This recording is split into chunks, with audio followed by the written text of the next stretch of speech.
On va passer sur le rapport que je voulais vous présenter aussi. On va passer assez rapidement là-dessus parce qu'on vous a déjà parlé pas mal de choses, mais c'est intéressant d'avoir un retour sur notamment là, c'est un rapport de chez Binance Research. Donc, je vous ai mis le lien dans la description de la vidéo si vous voulez y jeter un coup d'œil.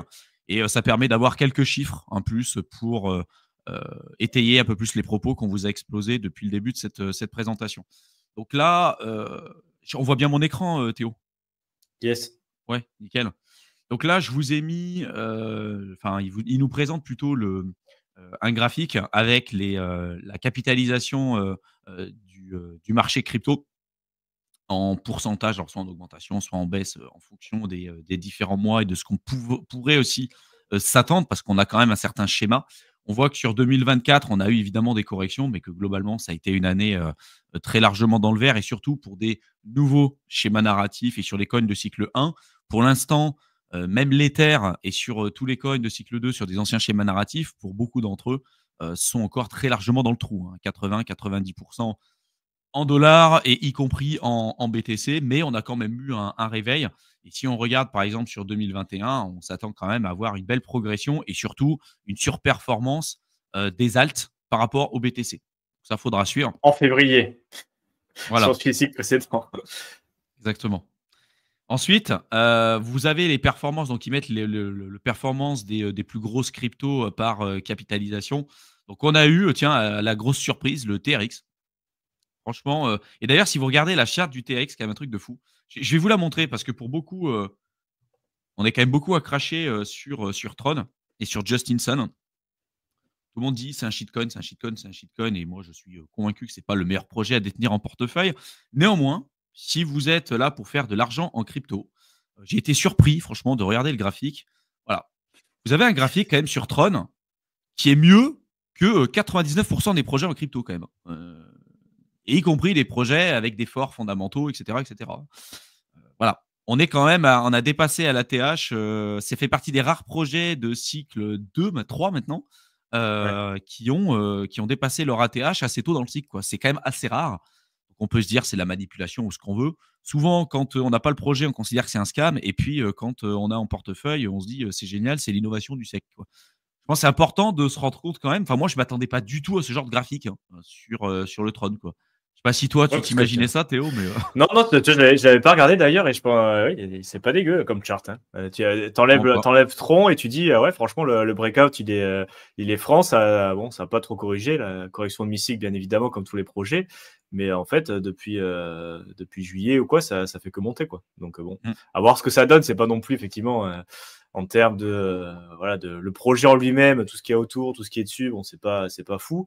Mais il est quand même dans le top 10 en termes de market cap. Et puis, il faut bien avouer qu'en termes de performance, regardez par rapport à vos projets en portefeuille. Et je pense, comme tu l'as dit, surtout ceux qui sont sur des alts, il en éclate une bonne partie, quoi. Clairement. Donc, bon. Clairement.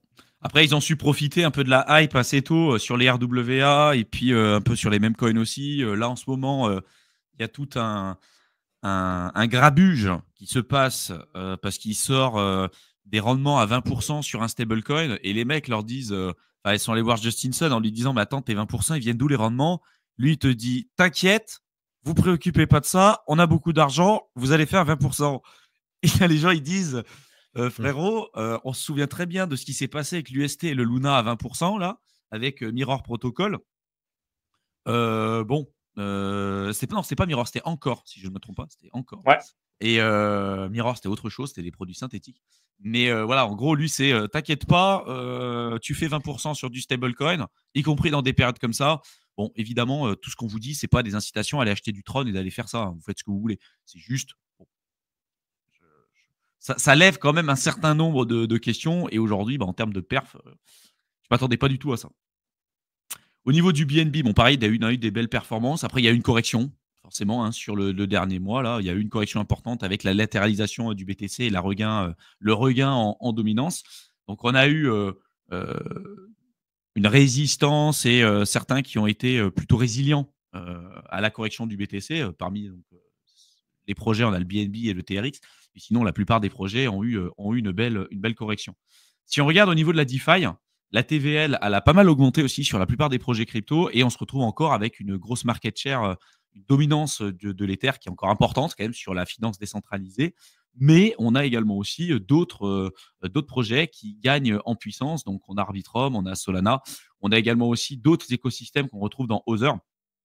Donc, dans Other, je pense qu'on va avoir peut-être Optimism, j'en sais rien, d'autres Layer 2. On va peut-être pouvoir retrouver Cardano, Avax, bref. Mais en tout cas, ça se réveille au niveau des plateformes décentralisées. Les volumes, je crois que d'ailleurs, dernièrement, ils avaient dépassé, ils étaient à un all-time high, ce qu'on avait pu voir sur des lives précédents.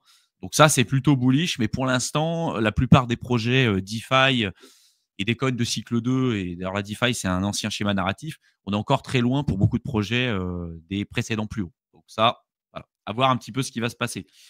Pour les NFT, on n'en parle pas suffisamment parce que je pense qu'il y en a beaucoup qui considèrent que des fois, ils se retrouvent dans le trou parce qu'ils ont acheté des projets sur 2021 et puis voilà, ils se disent, ça fait chier, il y a des projets qui augmentent et le mien n'augmente pas. Il ne faut pas oublier aussi et poser notre petite larmichette pour tous ceux qui ont acheté des NFT sur 2021. Hein.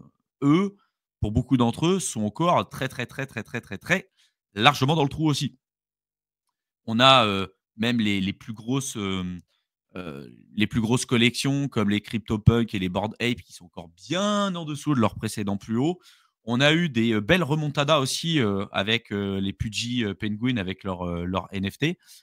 Mais globalement, voilà, on a un peu plus de volume que ce qu'on avait en bear market. Hein. Là, si vous regardiez ce qu'on avait en 2022-2023, pour beaucoup de projets NFT. Et là, je parle des PFP parce que dans les NFT, il y a plein de catégories différentes. Dans les parce PFP, que je me demande s'il n'y a pas.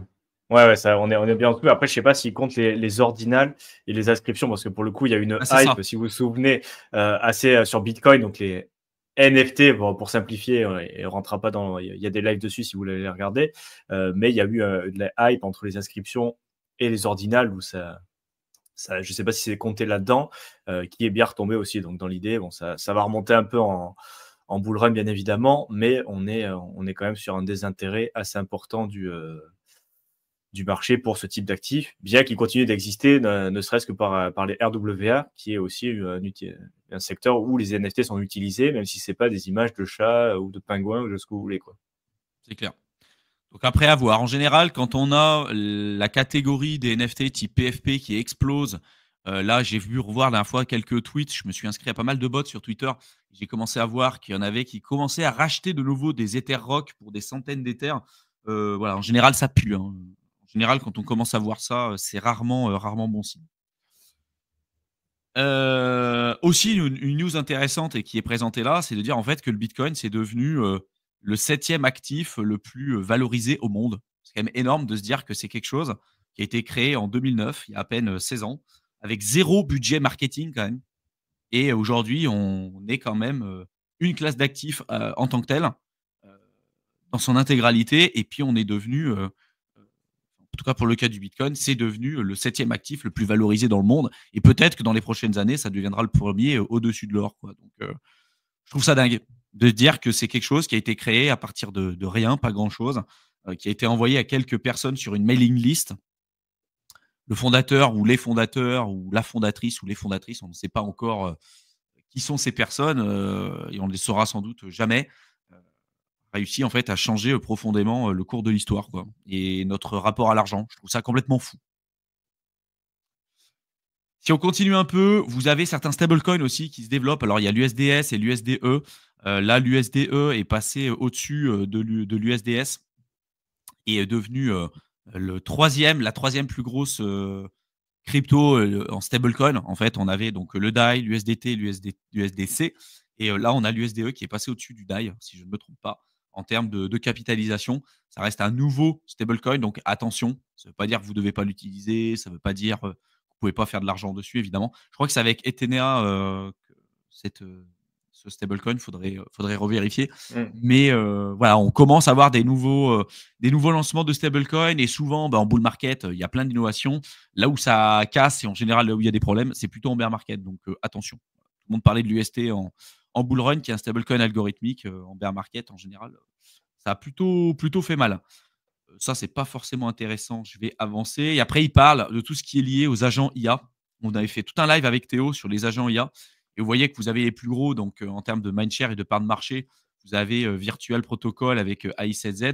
Après, vous avez Fartcoin. Fartcoin, ça, c'est quand même assez drôle, en fait. Fartcoin, je crois que c'est plus valorisé que certaines grosses boîtes qui sont cotées au Nasdaq aujourd'hui.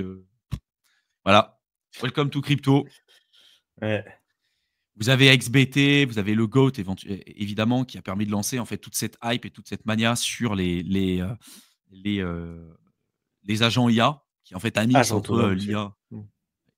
Ouais, dis-moi. Agent autonome, ouais, c'est agent autonome aussi ou agent IA, c'est Ouais. les deux noms. Et ensuite, vous avez Zerebro, Act, qui a été listé sur Binance, qui était un coin qui était au départ à 20 millions de market cap. Et puis, comme par hasard, ils commencent à lister maintenant des projets à 20 millions de market cap. Bon. Et puis là, vous avez Griffin.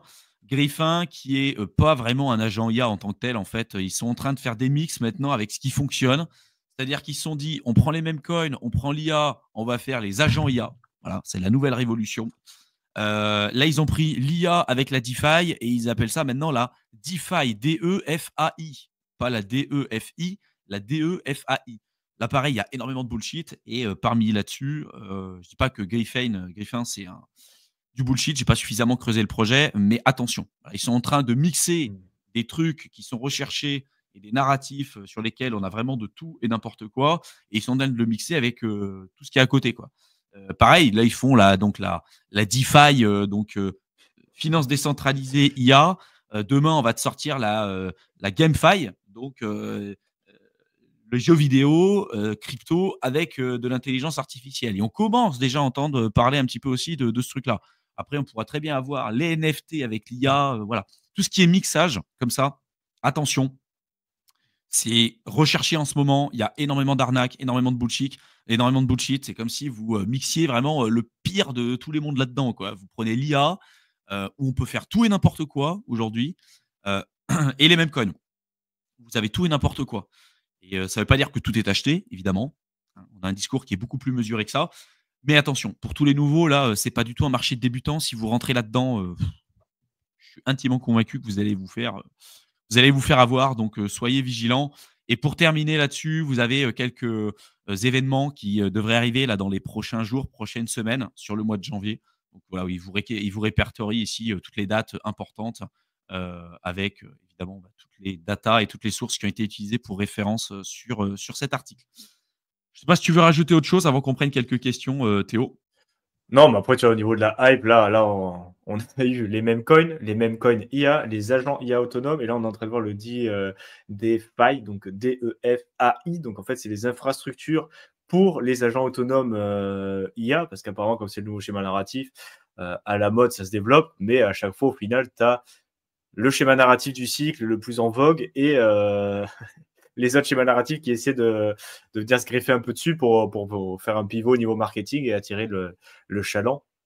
Donc, vous étonnez pas si, comme tu l'as dit, tu as d'autres projets qui se lancent avec le suffixe ou préfixe IA quelque part, parce que c'est ce qui est un de ces schémas narratifs qui performe le plus ce cycle-là.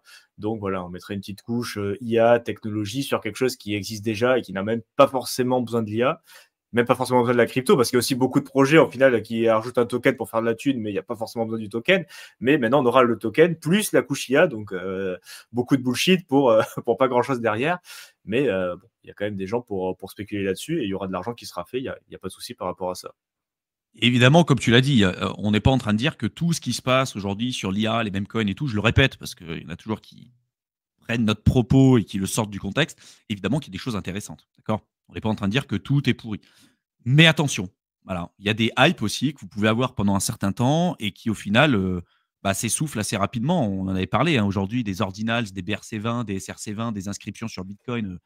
Je vous pose la question, est-ce qu'aujourd'hui, vous êtes encore en train d'acheter ce genre de truc ? Tout ce qui était fractionnement des NFT avec les ERC 404, avec Pandora, on en a entendu parler 3 semaines, après on n'en a plus entendu parler. Après, ça a été tout ce qui était le liquid staking, le liquid restaking avec le restaking. Ça aussi, on en a entendu parler avec Layer et tout. Aujourd'hui, malgré le fait que ça soit encore des protocoles avec une forte TVL, il n'y a plus le même engouement qu'avant. Il y en avait qui farmaient les points comme jamais parce qu'il y avait tout un tas d'airdrops qu'on pouvait obtenir. Voilà, c'est juste de vous dire qu'aujourd'hui, on est dans une hype et qu'en général, quand on est dans une hype, ça amène tout un tas de saloperies. Voilà. Donc, Est-ce que dans le lot, il y a des choses qui seront amenées à rester? Évidemment, c'est sûr. Et il y a une utilité, c'est une certitude. Mais voilà, je vous pose la question, hein, en 2017, quand on avait les ICO, tout ce qui était sorti, la plupart de ces projets aujourd'hui n'existent plus. Pour autant, les ICO sont encore là aujourd'hui. En 2021, quand on avait les NFT, la GameFi et le métaverse, il y a eu tout un tas de merde avec le métaverse. Aujourd'hui, il est où le métaverse? Je vous pose la question, hein. C'était les pauvres jeux éclatés au sol. Franchement, essayez d'y jouer, hein. Essayez d'aller voir Decentraland, des Sandbox. Essayez d'y jouer. Vous verrez que si vous êtes gamer, vous n'allez pas vous amuser du tout, quoi. C'était pas du tout amusant. Axie Infinity, c'était pas du tout amusant. Pour autant, l'aspect GameFi et des jeux qui ont continué de se développer là-dedans et des innovations qu'il y a eu avec des infrastructures qui se sont développées, il y en a eu plein. Mais voilà, en fait, ça a besoin de temps pour maturer et c'est un peu là ce que je me dis aussi, quoi. Panta qui dit moi, j'ai fait un x7 sur Fartcoin et j'ai vendu cette merde pour AI7Z. C'est pas un même coin qui tweet. En effet, c'est un framework pour agent IA qui est le logiciel le plus forqué sur GitHub. Et justement, l'un des logiciels les plus forqués sur GitHub, parce que ça a changé aussi maintenant. Et surtout, euh, ça reste une innovation parmi tant d'autres, mais ça a permis à énormément de bullshit d'être lancé après. Justement, c'est parce qu'il y a eu ce framework disponible qu'on a eu une panoplie de gens qui se sont lancés avec ce framework d'AI7Z ou qui sont même allés sur Virtual Protocol pour utiliser leur modèle pour lancer des agents IA. Et en fait, aujourd'hui, il y a plein de gens qui spéculent sur des agents IA. Et il y a des rug pools de partout, comme sur les mêmes coins, en fait, hein. Lancer un même coin sur Solana ou comme lancer un agent aujourd'hui, vu qu'on a les frameworks, c'est hyper simple. Mais derrière, voilà, regardez Zerebro, là, qui a la correction qu'il y a eu, ou comme le même coin Joe Biden là qu'on avait, Oui, non, mais t'en as plein. avant. C'est des trucs, Oui, en fait, on entend parler à un moment donné, et après, c'est des projets qui n'existent plus. Donc, attention. Bah, surtout que là, au final, Virtual comme AICZ, donc c'est deux codes différents, d'après ce que j'ai compris, deux frameworks différentes, mais c'est du code open source qui a été forqué des milliers de fois. Et je sais plus, sur certains jours, les mecs, il y a 1200 forks qui sont créés. Donc au final, l'avantage concurrentiel en technologie et en code, c'est peanuts. C'est zéro. N'importe qui peut forquer le truc avec un peu de marketing. C'est le nouvel framework. Donc en final, t'as pas de... Entre AICZ et des forks, bon, au niveau technologique, c'est la même chose. Donc ça, déjà, pour investir, c'est compliqué, même sur le framework. Et en plus, comme tu l'as dit, c'est hyper facile de lancer des agents. Et sur chaque plateforme, bon, ça coûte de moins en moins cher d'entraîner tes bots ou même lancer des trucs. Donc au final, c'est une nouvelle une nouvelle vague Memecoin dans ces infrastructures où au final, tu as 1000 frameworks qui se lancent par jour et x10 d'agents autonomes qui se lancent sur ces frameworks. Donc au final, il va y avoir très certainement un crash à un moment. Et après, on pourra repartir sur quelque chose de plus sain. Mais là, pour l'instant, bon, c'est l'explosion, il y en a de partout, tout le monde en parle. C'est pour ça qu'on l'a couvert un peu aussi, parce que bon, il faut bien parler de temps en temps de ce que les gens veulent entendre, parce que tout le monde entend ça, bah, pour comprendre un peu ce que c'est, au moins cette hype.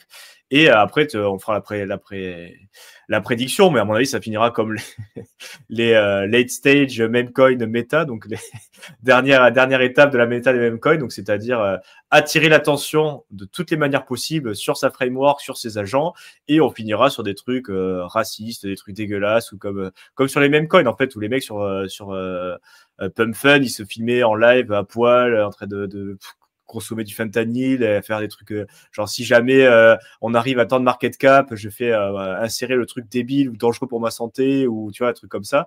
Et à mon avis, on va arriver sur ce genre de truc. Au final, c'est du marketing qui marche 2 semaines, et après on va passer sur une autre méta. Mais ça, attendez-vous, parce que ça, on va y arriver dans pas longtemps, hein. Tu auras des agents, des frameworks, des trucs éclatés, hein. Ça existe déjà, mais oui, à chaque fois, il y aura des dérives. Et je pense que c'est important, surtout si vous êtes là sur le long terme, de vous dire, OK, en fait, ne tombez pas dans le travers, surtout sur des trucs comme ça, de vous dire, je fais du buy and hold de long terme, je suis un investisseur long terme dans ce genre de projet. Là, pour moi, vous avez 100% de chance de vous faire éclater. C'est les premiers types de projets, quand vous êtes sur des nouveaux narratifs, des coins de cycle 1 et qui en plus sont lancés en pleine période euphorique de bull run. C'est des projets, vous êtes sûr presque à 100% que c'est des projets qui continueront pas en bear market. Voilà. Ils remonteront jamais. Donc, si vous faites de l'argent là-dessus, parce qu'il y a une méta là-dessus, parce que tout le monde en parle, évidemment, vous pouvez le faire, il n'y a aucun problème. Mais ne tombez pas dans le travers de dire je suis un investisseur long terme, je hold ce genre de truc, parce que après, voilà, vous faites ce que vous voulez avec votre argent, mais par expérience, je peux vous dire que ce n'est pas le bon chemin à suivre. Néméo qui dit astuce sûre à 75% pour gagner beaucoup d'argent, shorter le projet présenté par le top 1 influenceur crypto français. Ça me fait rire. Bah, en fait, quand tout le monde parle de quelque chose, en général, ça pue la merde. Et posez-vous la question, c'est quoi, toujours pareil, hein, c'est quoi l'avantage concurrentiel? On parlait des délits d'initiés tout à l'heure et on parlait de la news ou en tout cas des informations que vous connaissez par rapport aux autres. A priori, si vous regardez le même contenu que tout le monde, vous faites la même chose que tout le monde, vous achetez les mêmes projets que tout le monde, regardez les résultats de tout le monde. Voilà. Oui, et puis Majorité. on va faire un peu de, tu vois, je sais plus comment c'est mis en miroir, je sais plus comment ça s'appelle, mais en tous les cas, en tant que créateur de contenu, tu vois très bien ce que ça marche. Nous, en bear market, tu te casses le cul, pour le dire comme ça, à faire, essayer de, tu vois, de creuser des projets ou dire aux gens, tu vois, c'est vraiment le moment où il faut investir et comprendre les cycles, comprendre machin, et tu fais pas de vue. Mais si en bull run, tu shields le projet le plus parlé, tu regardes les top tendances, et tout le monde recherche la même chose, et notamment sur YouTube, parce qu'il y a toujours des waves comme ça. En général, tu as les infos sur Twitter avant que sur YouTube, parce que l'info en crypto, principalement, c'est sur Twitter, c'est comme ça. Et le temps de faire ses recherches, de faire la vidéo, de le monter, ça arrive en dernier sur YouTube. Donc déjà, si tu te renseignes uniquement sur YouTube, en général, c'est pas les infos, parce que le temps de monter la vidéo, de la tourner, de se rendre compte, de faire tout ce qu'il y a à faire, ça arrive un peu en retard par rapport à Twitter, où c'est plus simple de communiquer.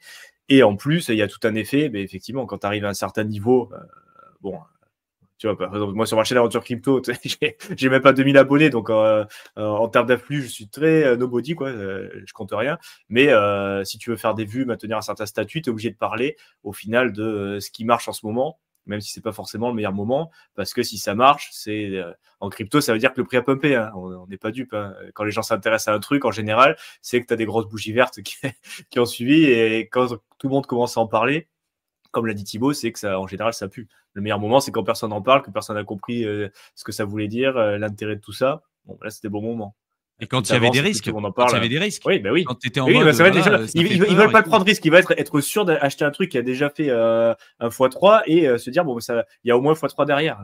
Forcément. Quand tout le monde a en parlé, quand tout le monde a acheté, quand le prix a augmenté, oui, ben oui, forcément, c'est quelque chose. Apparemment, il y a de l'argent à faire dessus. Apparemment, les gens le savent. Et voilà. Mais bon, t'arrives tard à la fête. Donc, soit tu prends le risque à l'achat, soit tu prends Tu prends le risque la à la sortie, revente. quoi. À la revente. Mais en général, quand oui, si tu achètes les projets, quand on commence à te les chiller sur YouTube, oui, et qu'ils ont déjà fait des grosses bougies vertes, mais tu prends énormément de risques. Bon. C'est clair. Et attention aussi, c'est pas parce que dans le chat, il régale un peu le chat aujourd'hui, mais c'est pas parce que personne n'en parle que c'est forcément un bon projet aussi, on est d'accord. Ouais, c'est clair. Il y a plein de projets, tu vois, que personne n'en parle, et c'est pas pour autant qu'ils sont amenés à performer, hein, parce qu'il y a un sacré de Il y a peut-être une raison aussi, quoi. Si personne n'en parle, il y a une raison, quoi. Ouais. En fait, c'est ça aussi le problème en crypto, c'est que tu dis, ouais, il n'y a personne qui en parle, moi j'ai la méta, j'ai le truc, mais en fait, tu es le seul dans ta méta, en fait. Tu es le seul à trouver le truc, tu es le seul à t'intéresser au projet, ou en tout cas, vous êtes 10, quoi. Vous êtes 10 pélos sur Reddit à vous dire, c'est bon, on va changer le monde. Bon, voilà. C'est ça qui est un peu compliqué, mais ce qui est sûr, et c'est ce qu'on remarque, nous, en tant que créateurs de contenu aussi, c'est que vous avez des gros biais cognitifs sur les contenus que les gens, en tout cas, s'attendent. C'est que vous allez avoir tellement plus d'engagement, tellement plus de vues, tellement plus de likes, tellement plus de tout. Quand vous dites aux gens, vous allez devenir riche, on n'en est qu'au tout début, vous allez gagner de l'argent, vous allez gagner de l'argent. Si vous avez un discours comme nous qui est un peu plus mesuré, allez, c'est bon. La plupart des gens, ils regardent, ils font ah, c'est quoi ça? Vas-y, c'est compliqué, je comprends rien, je pars. Ça m'intéresse pas, c'est nul. Donnez-moi les projets intéressants à acheter maintenant. Voilà. 2 heures de live, ils nous ont pas chié les 3 pépites du moment, c'est de la merde. Voilà, c'est de la merde. Mais tu vois, il y en a plein qui arrivent des fois dans les commentaires, des nouveaux qui connaissent pas forcément notre manière de fonctionner et qui nous disent allez les gars, maintenant c'est le moment, chillez-nous nouveaux projets. Bah, on fait pas ça. On l'a jamais fait, on le fera pas. Et là où on parle de ce qu'on fait plus spécifiquement, c'est sur l'accompagnement. Vous avez le lien dans la barre d'infos où on vous accompagne en bull run, en bear market. On présente ce qu'on fait à l'instant T. Vous voyez notre portefeuille, on vous explique les raisons pour lesquelles on a tel ou tel projet. On fait les suivis, les veilles de marché, les analyses fondamentales, etc., etc. Donc, voilà, c'est fait d'une manière pour que vous puissiez prendre vous-même vos propres décisions, mais de le faire comme ça sur YouTube et de dire ce projet-là, il est intéressant, achetez-le. En fait, ça ne veut rien dire, ça ne sert à rien. Quand bien même vous tomberiez sur un projet intéressant, si vous ne maîtrisez pas ce que vous faites, vous allez vous prendre la volatilité dans la face et vous allez vous faire avoir. Vous allez perdre de l'argent au final. Donc voilà. Pour ceux qui s'intéressent un petit peu à tout ça, qui veulent se faire accompagner en bull run et puis pas faire n'importe quoi, parce qu'on arrive dans des périodes où vous devez quand même être au clair sur votre stratégie de sortie, d'entrée, les projets que vous avez en portefeuille, vous devez savoir tout ça. Ça fait plus de 2 ans et demi maintenant qu'on prépare ce bull run, autant vous dire qu'on est prêt. Voilà. Après vous, la question, c'est de savoir où est-ce que vous en êtes aujourd'hui et est-ce que vous allez voilà, faire ce qu'il faut finalement sur un cycle haussier, parce que là, il faudrait, à mon avis, pas foirer. Beaucoup de personnes qui rentrent sur le marché et qui disent je verrai bien quand il se passera des trucs ce que je ferai. En général, on le voit que quand on est en bear market et que le portefeuille a pris moins 90%, il a pris 90% à la baisse. Donc, pour ceux qui s'intéressent à tout ça, vous avez le lien de l'accompagnement avec une vidéo explicative dans la description de la vidéo. N'hésitez pas à y jeter un coup d'œil.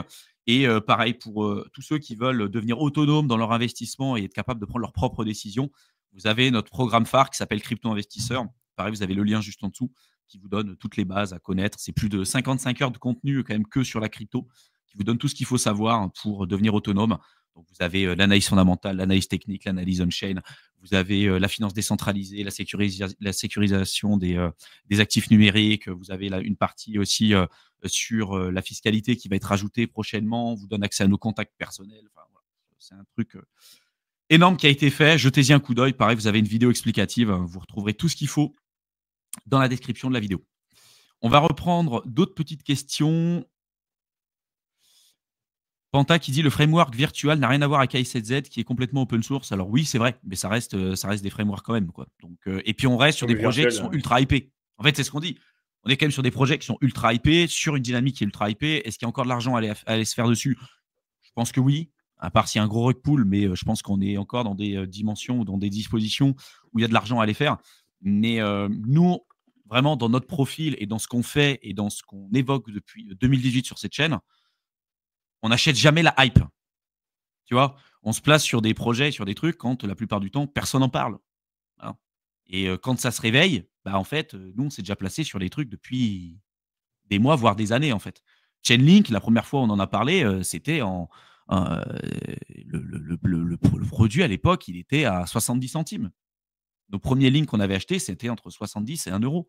70 centimes et 1 euro. On était les premiers à parler d'Oracle, là où les gens ne savaient même pas ce que c'était à l'époque. Aujourd'hui, tout le monde parle de ça. Ça ne veut pas dire qu'il ne faut pas en acheter. Ça veut pas dire qu'il n'y a pas d'argent à aller se faire. Ça veut pas dire que c'est un mauvais projet. Et voilà, en fait, il y en a qui décident d'acheter. En fait, ah bah là, c'est des trucs sur les coins IA. Bon, bah ok, j'investis des trucs sur des coins IA. Sachant que la plupart, c'est de la grosse saloperie et que c'est même pas de l'IA. La plupart des trucs, c'est même pas de l'IA. Il y a des projets qui se sont rebrandés en IA. C'est pas de l'IA. Franchement, regardez, allez, petit hint. NIR Protocol. NIR Protocol, c'est une layer 1. Sur le cycle précédent, ils ne parlaient pas d'IA. Là, ils sont rebrandés. La first blockchain d'IA, de je ne sais pas trop quoi et tout. Ça ne veut pas dire qu'ils n'ont pas des innovations, qu'ils n'ont pas des protocoles, qu'ils n'ont pas des trucs intéressants à proposer et que rien n'a à voir, rien n'a d'effet ou d'influence sur le côté purement IA. Mais s'ils se sont rebrandés dans ce bull run sur le truc IA, ce n'est pas pour rien non plus. Tu vois. Ouais, t'en as d'autres. Render, c'est pareil. Render, comme son nom l'indique, c'est pour faire des modèles 3D. Voilà, donc a priori rien à voir avec l'IA, même si l'IA peut apporter des changements. Mais dans l'idée, voilà, il y a beaucoup de projets qui se rebrandent, comme on l'a dit, par rapport au truc du moment, hein, pour un côté purement marketing. Et voilà. Et ça marche. Et ça marche. Et ça marche. Ça marche. Mais attention, voilà, c'est tous ceux et qui sont rebrandés. Aussi, ouais, et aussi regardez, par exemple, des projets qui travaillaient sur le truc qui pump en ce moment avant que ça soit à la mode. Bon, après, virtual, je ne conseille pas d'investir dessus sur les niveaux actuels, mais pour le coup, ils travaillaient sur les agents IA, enfin des chatbots avec de l'IA avant la hype. Au final, ils sont lancés, ça fait pas, c'est assez récent aussi, tu vois, mais ça fait pas non plus ça fait pas hyper longtemps qu'ils sont lancés, mais ils travaillaient dessus en fait avant l'explosion de GOT, de machin en milieu, enfin après l'été 2024. Pour le coup, ICZ, enfin tout ce qui se lance maintenant, c'est clairement pour profiter de la hype.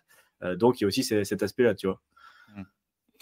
Là, je crois que dans les commentaires, ça part en coup de complet. Le chat aujourd'hui, c'était. Vous êtes chauds, les gars. Panta, le trou duc, personne n'en parle, donc ça sent bon, non? Peut-être. Ça, c'est marrant. À chaque fois, les mêmes coins. Il y a des trucs que volontairement, on ne peut pas forcément proposer sur YouTube et qu'on ne peut pas parler parce qu'on ne connaît pas les mentions de censure aussi en termes de création de contenu sur YouTube. Mais si vous amusez à regarder sur Dexscreener, des fois, le top des projets, même coin, même sur Solana et tout, des moments, c'est vraiment hyper drôle. Hein. Avec Théo, on se prend des barres des fois à regarder les trucs. Le site du projet, regardez sur Dexscreener, ou si vous l'avez, c'est quand ils sont au moins fendu, tu vois, d'un petit site avec un truc, la page avec les images et tout, mais c'est excellent. Avec les vieux mèmes, des vieux trucs dégueulasses, griffonnés, je sais pas comment ils ont fait ça sur Paint, tu vois, à la souris, ils ont défini les trucs, collé ça sur un website et puis c'est parti, quoi.